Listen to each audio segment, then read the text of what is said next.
First of all, congratulations to the guys. Huge win for them. Hopefully they learn good karma for us when we go down there Sunday. And obviously one of the greatest halftime speeches of all time. But proud of our team, the way we came back in the second half, defended as well as we could. And Steph and Ash did what Steph and Ash did do in the post, and I thought Lex and M second half were as good as advertised and played great.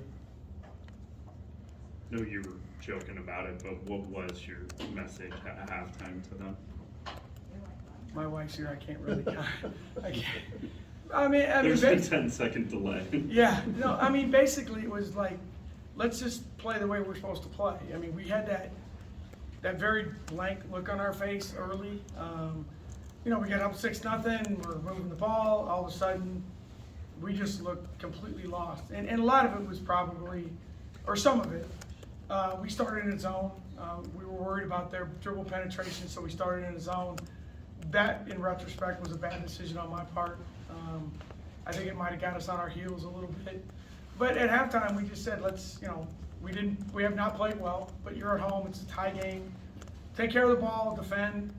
There really wasn't anything, we made a couple of defensive adjustments on the ball screen, and we added an offensive set or action at halftime that I think helped us a little bit too. But just a really hard-fought game, and in this league, anything to the left in the win column is a good thing. Do these first two games kind of epitomize just how much of a grind it's going to be throughout this year in the Big 12? Yeah, I think everyone. I know the talk is what's going on the men's side, which is absolutely insanity.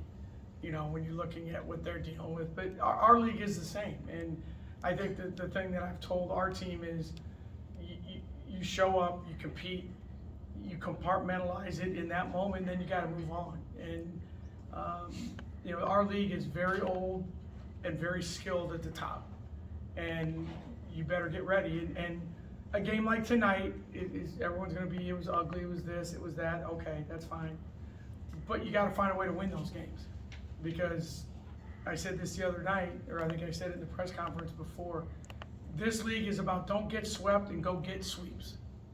And at least now we have 2 wins, so you have a chance to get sweeps, or you're not going to get swept. And now you just got to go on the road and play a really, really good team that plays a completely different style than the team we saw tonight. And that's the other thing you have to adjust quickly to. Steph, 20 rebounds, first one since Ashley did it a few years ago. I know it probably seemed like half happened on one possession, I guess, but how good is she getting in that regard? You talked about her being more physical, being stronger, and some of them probably just popped to her, but 20 rebounds, 20 rebounds. Yeah, 20 rebounds is 20 rebounds in 25 minutes. Yeah. The kid just, I wish you guys could see her at practice and how hard she works. And I think part of her problem at times is, I think, especially me, we're overcoaching her a little bit. What I told her was, you're like a freshman who came to college and we're teaching her a graduate level class. And again, no offense to the Masters College and NAIA basketball, but it is completely different than what she's doing. And the kid cares so much about what she's doing and how hard she wants to be the person that everyone thinks she, can be, she will be. But I just wish you could all see how hard that kid works every day at what she's doing, and whether it's blocking a shot or getting a rebound or, whatever it is, we're really lucky to have her. Just a quick follow-up. It seemed like maybe Nye had her best game. Got a couple big rebounds for you, offensive and defensive, and hit a key 3 during that run where you were able to just, I think, kind of really speed them up on the other end and snowball it to the big league. No, you must have been listening to the radio, because I just talked about her. But and I do think every coach dreams of this. I texted Nye after practice yesterday.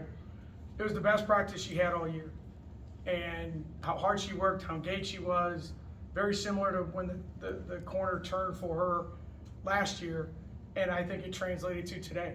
She was a huge part of the game, huge part at both ends. And It's great to see she's kind of been in and out and just trying to find the right way to rotate her in there. But I think if you would have seen her practice yesterday, you would not have been surprised by what she did tonight. Coach, how much does playing in these games that end up being really close, you get a little chippiness at different times in the game, how much does that help this team learn? Well, you hope you're learning. I'm better be careful what I say here, but the whole chippy thing just drives me nuts. Let's play, okay? I just whatever. I don't want to say anything, get myself in trouble, but our kids play the game the right way. I'm not saying other teams don't, but I'm very proud of the way we play, how we act, and how we respect the game, and that's the way we're going to play. And if we're missing threes, yes, I tell them to shoot them. And if we're not doing some other things, that's what I'm telling them not to do. So fight through it, play through it, and hopefully, like I said, I tell them all the time, control what you can. And that's your effort, your enthusiasm, and how we want to play. So hopefully we're getting better. All right, thanks everybody. Thank you, everyone. Thanks, Bill.